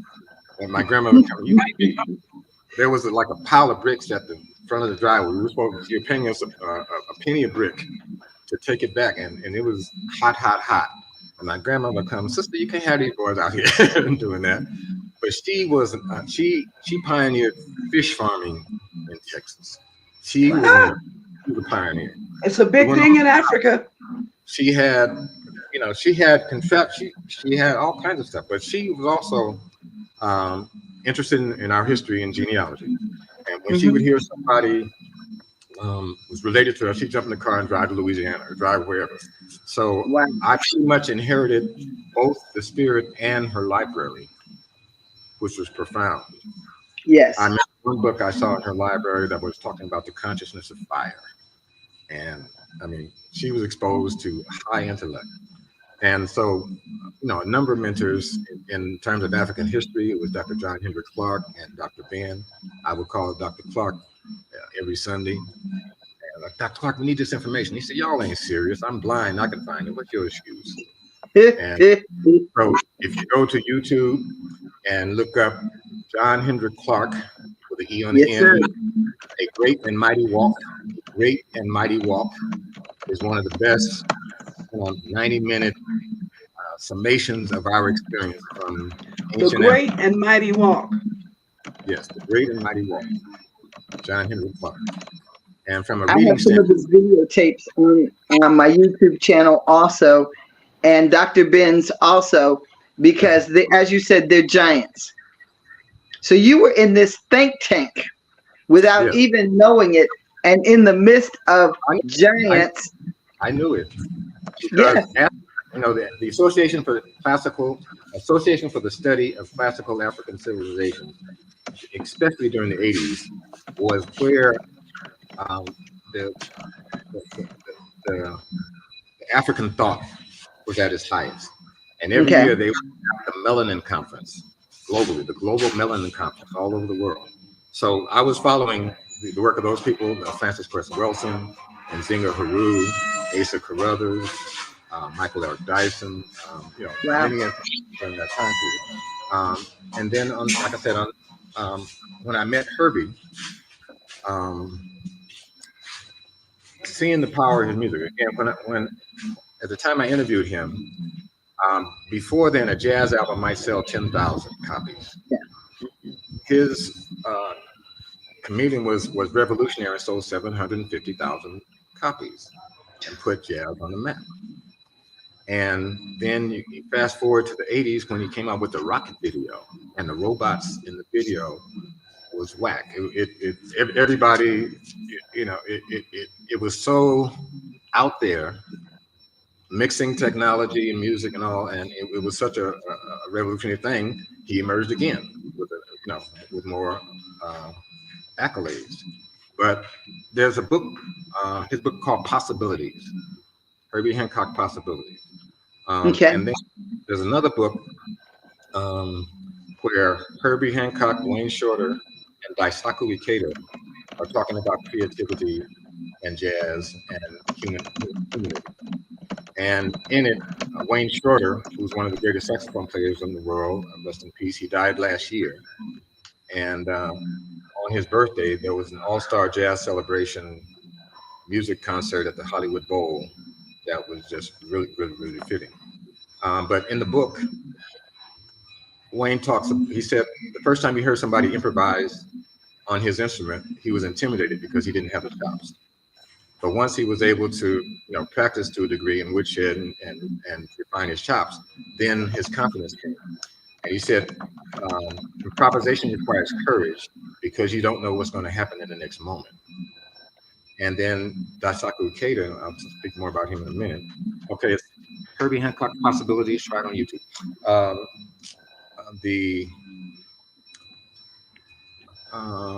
Daisaku Ikeda said that in responding to what Wayne said about the courage of improvisation, he said that all of us are continually confronted with an unending series of crises that require our immediate attention.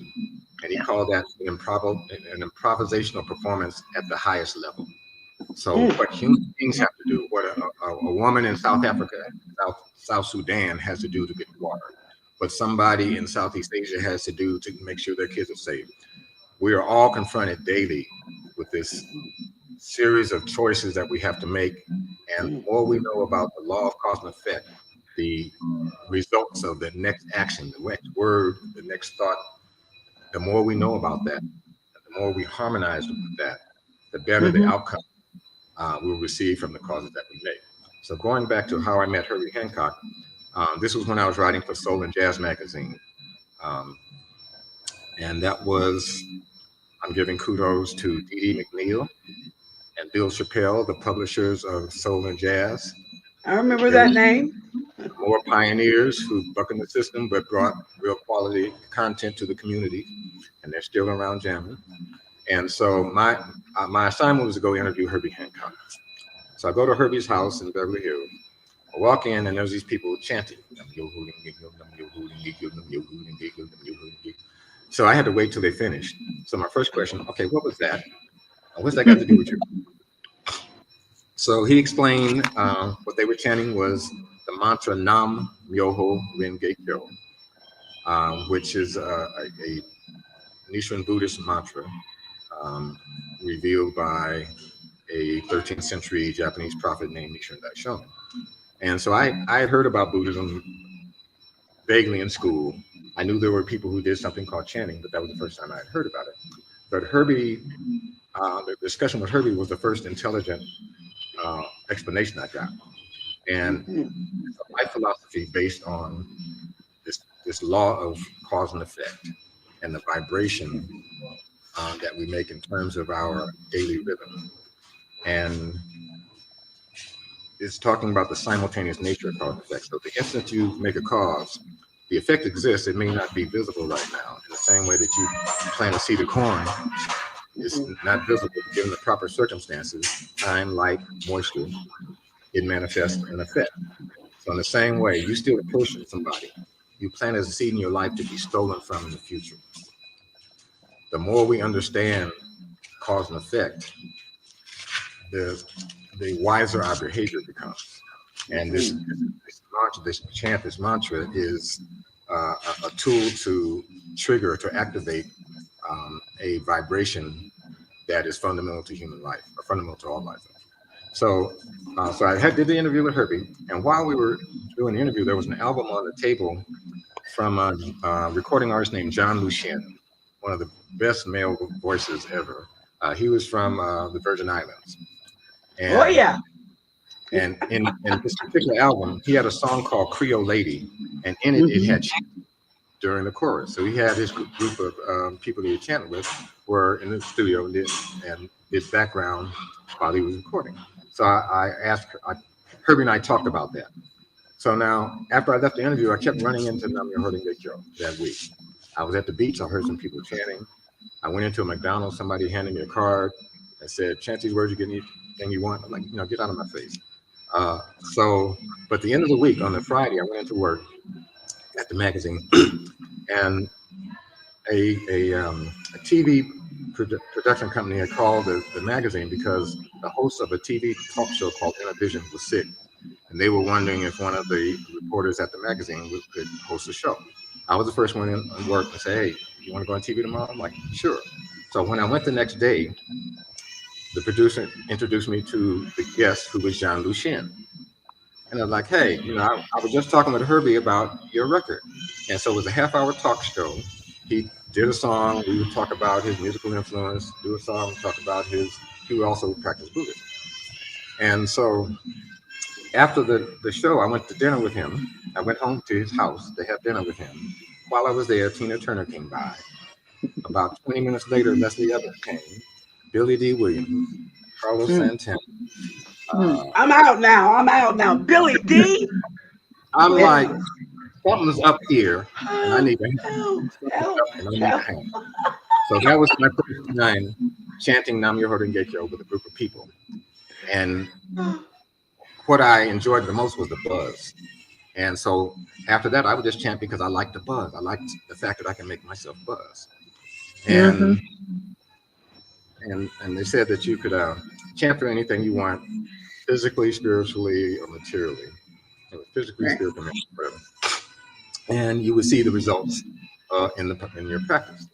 So at the time, I was living at home when I started, and an apartment was available. And I needed $427 by a certain time to be able to put the deposit down on the place and still pay my car note and all that. And so my process, I just started saying, hey, what can I do to get this money? So I'm chanting. About 5 days later, I'm leaving work. Off the curb, there's a coin purse. I pick it up. There's a wad of money in it with a rubber band around it. It was $427.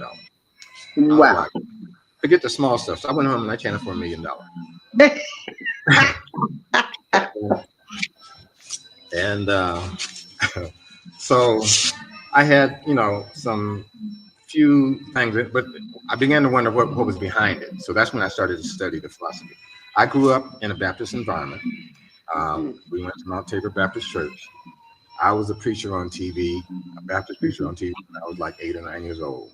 And I remember me and my sister, she was probably 4 at the time, 3 or 4 at the time, sitting on the couch during the interview. And I liked the visual stories in the Bible. Mhm. But Dr. Cass, we call sister, my aunt, would send me science books. And the more I read science, the more I read the Bible. And it's like a discrepancy. So I go to my dad. It's like, okay, what's true, science or religion? And he said he didn't know, which to this day, I truly appreciate that answer because it left it up to me. And the more I read, the more the laws of physics and chemistry made sense in explaining how the world worked. So that was my way of looking at the world. And then in my teens, I practiced Islam for a minute, transcendental meditation, Sufism, Est, the predecessor to what is life. I knew Werner Erhard. Mhm. And we had a long discussion, and I'm telling you, there's nothing that you are introducing us to that is new. This is all African. Yeah. So, and so science was my way of looking at the world until I started studying Buddhism. And that was the first thing that didn't contradict my way of looking at things from the standpoint of four-dimensional space-time. But it also answered questions that science couldn't answer, like why is a child born handicapped? And introducing the notion of karma, the results and the inertia of these chain of causes that you make. So there are experiences that we have that are result of things we did a while ago, and the seeds are just now manifesting. Buddhism gave me more insight into that, and more insight into my own life and how to pull out the characteristics that were valuable for me and move me forward. So I've been practicing now 48 years. Yeah. In 2026 it'll be 50 years. And the turning point, and I was chanting about this and then I started to study, but the turning point in my life came in November 5, 1978. I had just left a Buddhist study exam, and then I went to go help one of my cousins who owned a liquor store. And while I was there, 3 teenagers came in to rob the store, and in the process, I was shot in the heart with a sawed-off shotgun from a few feet away. Wow. I felt myself falling, and then heard the sound later because bullets travel faster than sound. So it made a dream. Something on the floor. It's like, is this a dream? No, this is real. I'm on the floor, but I'm the good guy. One of the things that when I was reading the literature of Buddhism, there were 2 things that stuck out to me. One was that as long as you practice sincerely, you would never encounter an obstacle greater than your power of practice at that point. And that a strong practitioner of Nam-myoho Renge Kyo could alter even the destiny of being put to death. So that those 2 thoughts came to mind, and I didn't know how badly I was wounded, but I got up, I called my mother, I called the police, and then I walked into the back room and sat down and started chanting Nam-myoho Renge Kyo. Police came, I stopped and gave them the description of the guys, I started chanting again. I think they thought I was hysterical or something. I said, calm down, I know, leave me alone. They took me to the hospital, x-rayed me, and put me in the room, let my parents come in. And I didn't know what the doctors were telling them. I knew that I was not going to sleep to start with, and I had to survive. And so what they did tell my parents was that there were 5 shotgun pellets, double-op shotgun pellets in my heart, 4 in my left lung, and about 50 elsewhere, some embedded in bone, just all over. And that I would likely die, and if not, I would probably remain in a vegetative state. That was a reasonable prognosis because the only other experience we had in our family to relate to was a younger cousin I had. His name was Kenny Adams. And 8 months before I got shot, he got shot in a different part of town. And my uncle had a liquor store also on the other side of town. He was working for them and got shot with a shotgun. Same eye, also got shot in the left eye. Same eye, face, and very, very similar injuries. And at the time I was shot, he was still in the hospital and had been in a vegetative state for 8 months. So it was perfectly reasonable, the prognosis that the doctors gave me. a couple of curious things. When the heart doctor, they took me to County General Hospital. When the heart doctor came in, his name, he said, "Hi, I'm Dr. Pirandozzi." I said, "Are you related to Nancy Pirandozzi?" He said, "Hi, I'm her dad." Nancy Pirandozzi was the women's division Buddhist leader in my chanting group. Her father was my heart doctor. Out of all the doctors in the hospital, in LA, All right. my chanting group, her dad is my doctor. And one of the nurses on the floor was a young woman in our group. So I immediately knew I had my umbrella. And then because I have a huge family, my mother had 12 brothers and sisters, and there's a bunch of them, a bunch of us. And so the hospital was packed with Buddhists and Bills and Burrells. And so my family's like, "Who are these people and what are they mumbling?" But they must love him because they're here. And then the security guards are like, "Who do we have in here?" Herbie and all these stars are coming to visit me. And so that happened on a Sunday. And so I was chanting nearly around the clock. And the only things that hurt were the things that they did to me. I didn't feel the shot. And it's because, almost like a circuit breaker. Too much input coming, shut it off. So my hand stayed asleep for almost a year. Wow. So, and when it came back, I didn't have enough strength to play the bass, so it made me. I was going to say, you're saying this so lightly, but for a musician, for your hand to be numb and you not be able to play can be very devastating, as you know. It intensified my desire, my energy. And then I got some guidance from one of the Buddhist leaders. And he said, "One day you'll be able to play something nobody else can play because you have special pellet treatments." Whoa. Special pellet treatment. That's profound. You know what? Most people. That's the instrument we're gonna learn more about into the future as you move back into that part of your life. So there was You one. need people to have a positive outlook around you and encourage you in the midst of the storm. So there was one pellet. People don't realize. There was one pellet floating in my heart that they were worried about where it was going to land to determine whether or not they'd have to do open heart surgery. And we all continued to chant. And even my sister, who's a Christian, she went to the chanting session they were having at the Buddhist headquarters. People all over the world were chanting. And so that pellet became surrounded by scar tissue in a perfect place not to do any damage. Right. So I left the hospital 7 days later, no surgery. My eye, they initially said that, the initial prognosis was they have to remove my eye and relieve the pressure from this hemorrhage and put it back later. They let me go home for my chest to heal and then come back a few weeks later to see what to do about my eye. When I returned, I had 20/20 vision. Wow. The hemorrhage was gone, and the doctors asked what I was doing. And so I was chanting. Two of the doctors who were working on me started practicing Buddhism because they watched my body heal itself. And a few years ago, I ran into Nancy Pirandozzi. I said, "Hey, is your dad still alive?" She said, "Yes, he's 99. I'd love to see him." So it was one of my visits to LA. So I reached out, but he was in the hospital at that time. Next time I came back, he was out, and I got to visit him.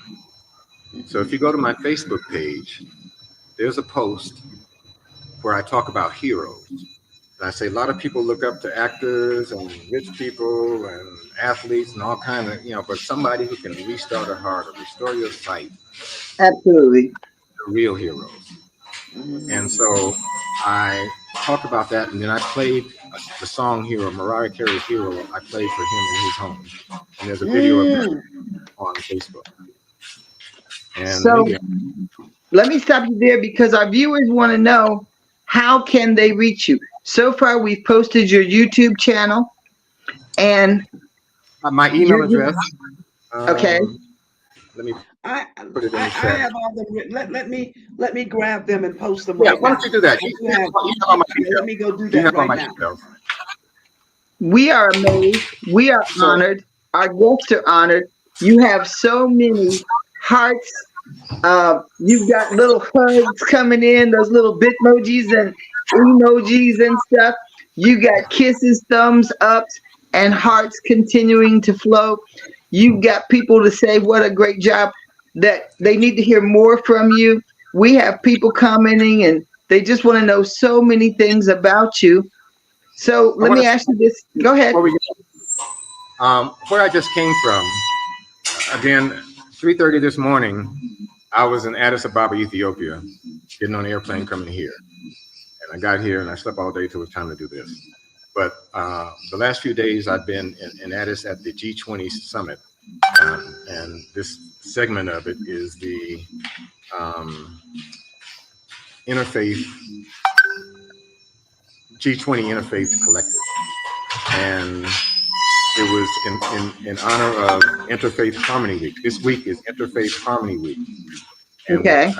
And I went as a delegate from the United Religions Initiative, Africa. Can you? People are excited. Can you hear me? They want to reach out. Yep, we can hear you.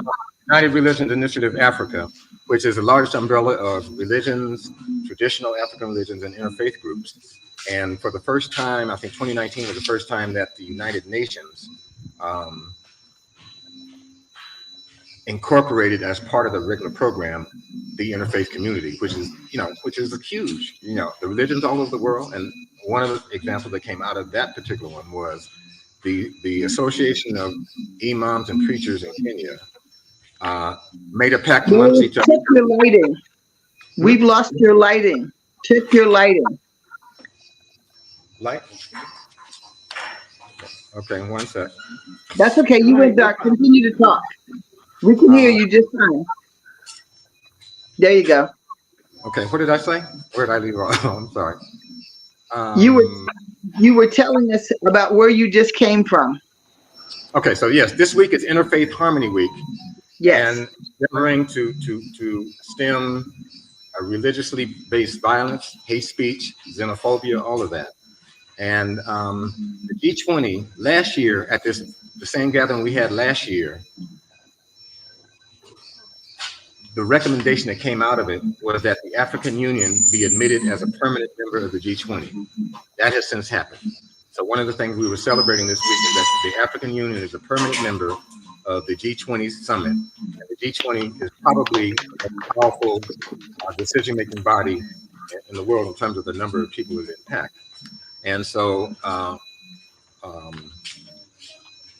the golden rule is, there's also a golden rule day that was initiated by Ambassador Musi Hailu of the United Religions Initiative. And so the golden rule was recited by a group of kids. And then from probably 17 different spiritual traditions that have some version of the golden rule instantiated in their religion. So for our viewers that don't know what the golden rule is, believe it or not, that's been on my website since 1976. It was the motto of my mother, her grandmother, the great-grandparents, and everybody. That is simply do unto others as you would have them do unto you. Basically, treat people the way you want to be treated. If you don't want somebody to do something to you, don't do it to them. The golden rule. Very simply called that. Golden rule. No matter where you are, if you don't speak the language, if you don't know the customs, that golden rule will take you a long way. Yes, it will. I'm a witness. I think it's frozen. I think Meredith is frozen. But we've posted the Twitter contact at the bottom of the screen. So he is on Twitter, and that looks like it is his Instagram. At Meredith Beal, Signal Meredith Beal. And that's Instagram? Yeah. Okay. All right. So I think we've lost his signal, but we are so excited. We've run over. It is important to get this information out and to get him recorded and to document the history of this legend and this icon. I want to thank all of you who have been with us through the Queen Mother show, Queen Mother Speaks show. those of you who have tuned in, for your comments. We appreciate all of Meredith's friends and families that have chimed in. Oh, Please yes, let's we continue do. this dialogue through the week at Queen Mother Speaks on our Facebook pages. Go out, like, share, go to his YouTube channel, go to his Facebook page, find all of the videos that he's talked about. Go listen and like and share the videos that he talked about, the people who mentored him. He's given us so much information today. Yes, Listen to this broadcast again and again and share it. Share it with children. Know what, Nana? What? All things considered, we never touched on what's happening on April 29th. So we'll definitely have to have Meredith back. On April 29th, for the work that he's been doing globally around the world, the Kingdom of South Africa, right? The particular, and remember now, particular, I'm not saying all of South Africa, the particular area where he is being enstooled in South Africa is going to take place on April 29th. Right. And we'd like to be present for that. We'd like to show you that entire ceremony as it takes place. We pray that we can do that. And we will definitely have Meredith back on the Queen Mother Speak show. It is so interesting about this kingdom and the land they have and how they're still fighting some of the colonizers now for the rights to have back all of their land. Isn't that something? I really want to find out what some of the work that Meredith will be doing in the new kingdom. I also want to find out what are the needs of that place. Some of you might have what they need in terms of your skill set. We also need to know how that our viewers can contribute and help him in his initiatives and visions that this man has for where he's being installed. So, Queen Mother, I want to throw this up really quick. I think Raquiyah, she was able to tune in and left us some information. So let's see, where are we? Go ahead and take down his contact information. Let me find. Can you see?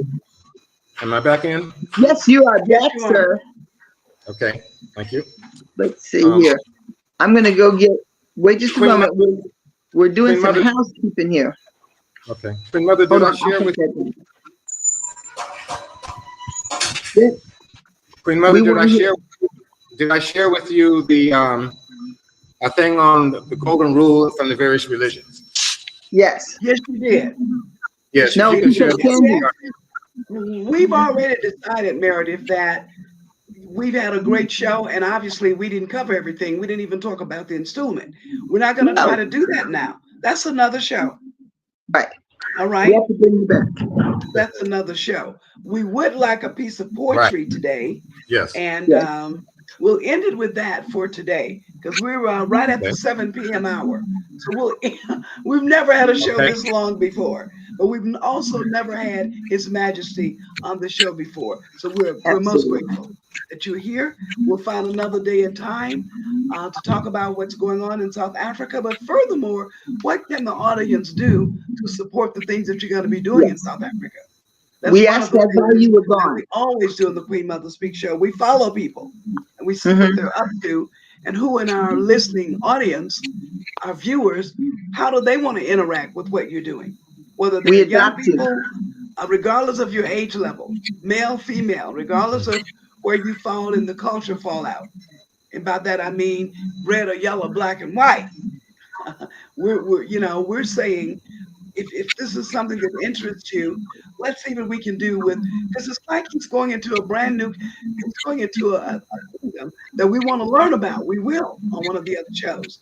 But what is it that we can do to support the work that you'll be doing there? From the schools with the children, to the people that are disabled, to those who want to learn music, to those who want to learn hip hop. I mean, yes, so God, there's the world. Again, I think the world is to say. It's so much that they'll have to keep following you and sharing how people can participate in the various initiatives that we're going on. One of them Uh-oh. Oh. Don't worry. He's going to try to come back in.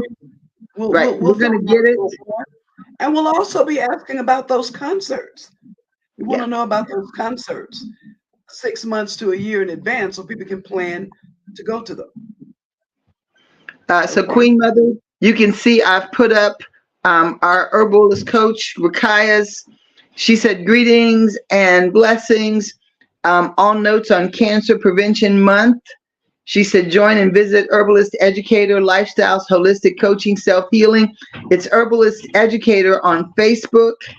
And so go ahead and visit her page, like, share, participate. She does consultations, and diabetes is something close to her heart. She's got a diabetes group that's ongoing.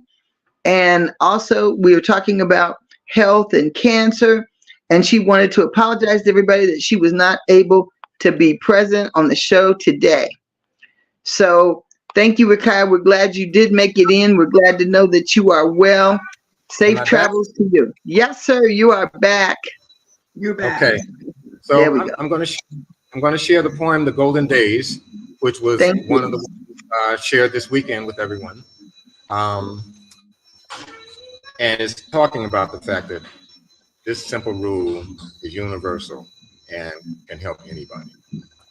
Found in nearly every spiritual tradition is this tenet to improve the human condition. It's a model from which we can always expect a rise in the level of human respect. It's a code that carries the coveted key to sustained mutual dignity. Do unto others as you would have them do unto you. It's a way of living that's tried and true. This law of life bestowed upon us is an eternal principle that we can trust. A mirror for you to clearly see how to reflect your own dignity.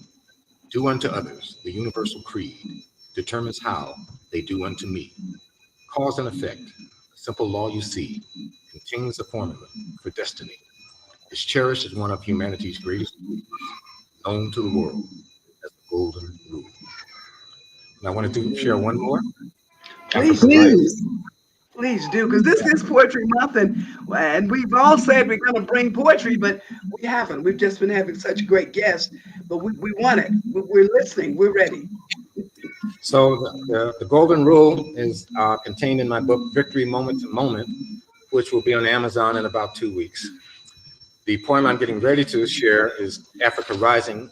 That's out of the book Victory Every Day, which I published in 2012. That's available on Amazon and everywhere else, all the digital publishers. And again, that was Victory Every Day. The new book will be Victory Moment to Moment. And I'll do one more, making the trilogy called Victory Every Day, to crystallize the idea that we have to win all the time. Oh, excuse me, the last one's called Victory All the Time, not Victory Every Day.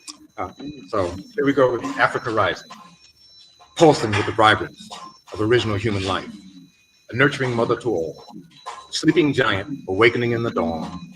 Oh, Africa rising, brewing in the depths of ancient human experience, a reservoir of wisdom for all. An alien planet awaits your merciful morn. Oh, Africa rising, rising, rising, rising, Africa rising, rising to give new life to the world, simmering with hope for a brighter future to see. Tomorrow becomes today. Sleeping giant awake at millennium dawn. Oh, Africa rising, rising, rising, rising, Africa rising, rising, rising, rising, new life. Ingudi, Santa Sana. Thank you. Thank you. Thank you. Wow. This is so wonderful. Ladies and gentlemen, this is Queen Mother Speaks every Wednesday, every week, live at 5 p.m. Kenya time, 2 p.m. Ghana time. It would be 10 a.m. New York time. It would be 7 a.m. California time. Thank you for tuning in. We'll see you again on next week, and look forward to having His Majesty back on the Queen Mother Speaks show again. So what we're going to do now, Meredith, is what we always do, and we end the show with love, because we believe that love is the most healing force in the universe. So we Queen Mother, they want him to repeat the names of his books that they said he said them so quickly. The names of the books. Say them again, and we will put them in the banner. Call Yeah, them out we'll put it. again as we write them. We're ready. The first book is titled Victory Every Day. It's a book Victory of Every Day. Victory Every Day. It was published in 2012. When I first got here, I had planned to publish it before, but when I got here, I'm glad I didn't until I got here, because it has images of travels all over the world. Because I waited till I got to Africa, there's Kilimanjaro, there's all kinds of images. So it's photographs of my travels around the world, set to poetry, song lyrics, etc.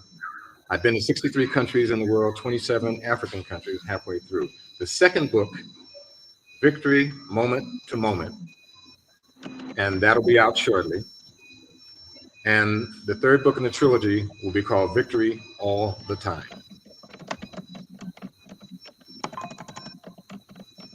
Okay, and Thank you. just 1 second. It's Victory All the Time. Yes. It's so important for people to know that you can command your day, and you can have victory every day, all day, and in every situation. You have to change the way that you look at things. You can't look or surround yourself with a defeated attitude and defeated people, and with people who want to just dump on you. So the names of these books are amazing. Yes, Victory Moment to Moment and Victory All the Time by Meredith Beal, His Majesty. We are so honored. We are so excited. We share so much in common. Always. I'm related to Barry Gordy. We'll stay in the studio for a moment after we end the show. Let's go ahead and end it so people can have their dinner. Enjoy your dinner. Let's Thank you, everyone. Stay strong, stay safe, peace, prosperity, and happiness. Thank you. May peace be in the world. Thank you. Thank you so much. Let's blow out those kisses, because everybody likes our kisses, because the kisses are coming from all over the world. All right. We take our left hand, we blow. Then we take our right hand, we blow. He's frozen, so we kiss him. Oh, there we go. Ready? Here we go. We're ready. Left hand first. Left hand.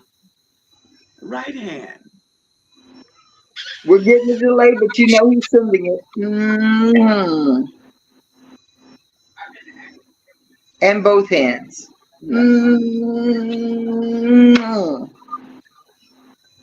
And all right. Mother, my grandbaby's beginning.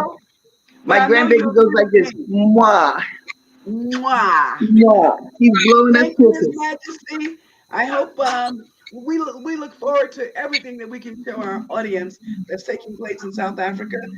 And if Queen Mother has her wish, within 18 months, we'll have some people in South Africa working with you on some of those projects. Great. Looking forward. We are too. Have a great day. This is Queen Mother Speaks. Bye.